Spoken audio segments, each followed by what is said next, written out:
Hi, my name is Rebecca Taxman and I'm with Chess NYC, and I'm going to talk to you today about the 3 principles to opening strategy.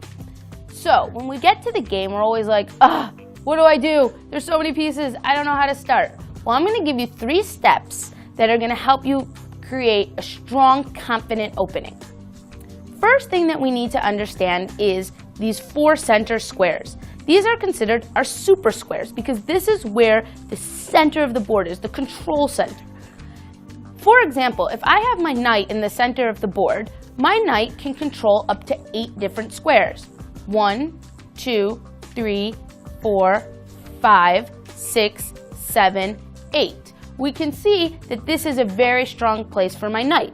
If I have my knight on the side of the board, it can only control up to 4 squares. 1, 2, 3, 4.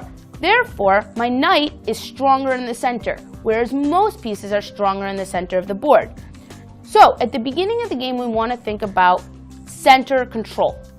First thing we can do is try and get our pawns into the center.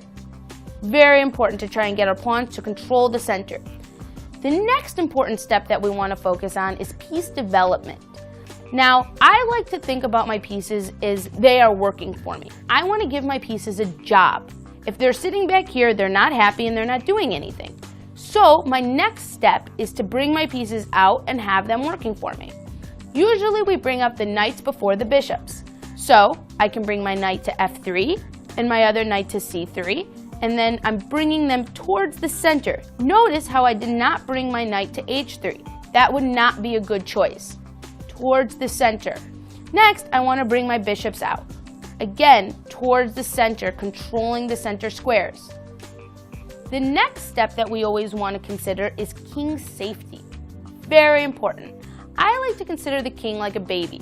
The reason I consider the king a baby is because we always want to protect our babies, just like we always want to protect our king. Therefore, the best way to protect our king in the beginning of the game is to castle.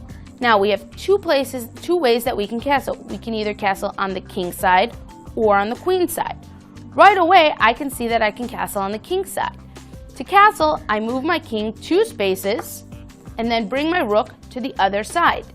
And now my king is stuck behind a little fortress, or to keep with the theme of a baby, a crib, and it is protected and safe.